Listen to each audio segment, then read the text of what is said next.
People say to me, why on earth would you be a nurse in a hospice? But it's the difference you can make in the short period of time that somebody may have left to live. It is finding out about their needs. It's finding out what it is that they really want to achieve in that period and make that period as best as it can be. That's what makes people stay in hospice care.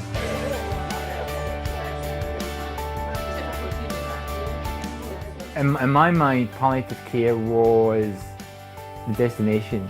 It was end-of-life care, and when you're ready to die, you were involved with palliative care. We had a discussion with some of the people who are involved with palliative care to actually understand that palliative care is the journey and not the destination. I was pregnant, I had a very young child, and I was being told that my husband was going to die.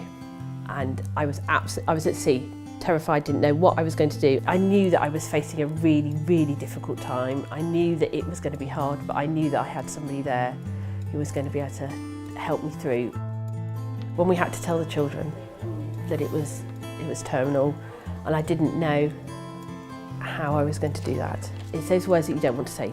I was able to rehearse it and say it in the way that was the best for the children, and I knew I was doing it in the best way, and I had the support of a psychologist who could help me do that.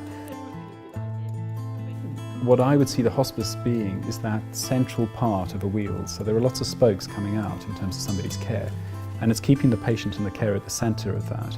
I started getting some strange symptoms.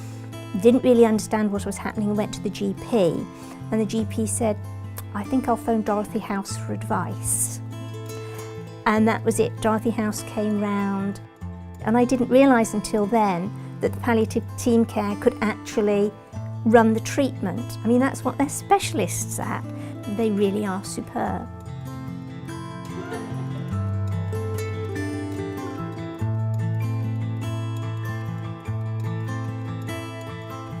The contacts that I've had through the outreach centre here have been exceptional. Everybody I've met has been friendly. They've been helpful, they've been kind, they've been considerate. And it's helped me move forward in my life after the end of Marilyn's. And it's being able to take every day, every step further forward, and know that if you falter, if you're not certain, it's not very far to come, to call, to have a chat on the phone, to send an email, to get a response. There's always that constant that you feel that you're never alone. The staff, they are all incredible. They are all there for the right reasons. I take away from Dorothy House a feeling of well-being. I was just amazed that this specialist palliative care is left to a charity to provide. Now, I understand that the NHS does give some funding to Dorothy House, and yet your funding is so uncertain. How long are you going to be able to carry on? We're a local charity caring for local people, and it's where our giving needs to be. I don't know what I'd have done without Dorothy House. It would have been a very different story without Dorothy House, and I don't think we'd have made it through in one piece.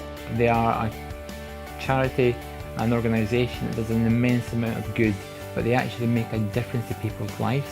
And I think that the good they do is completely disproportionate to the size of the organisation.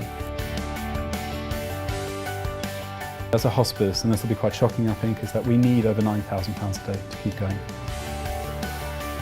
But to do that, we can keep people at home, we can do all of the holistic care I was talking about before, we can keep our inpatient unit running, we can support GPs, we can support district nurses, we go into our local hospital, we can do education. We can keep our big multidisciplinary team running, which addresses that holistic side of the care that we need to do. Most of the money we get is from charitable means, and without the goodwill, generosity, fundraising of other people, we couldn't function. We would have to pay right back to almost nothing.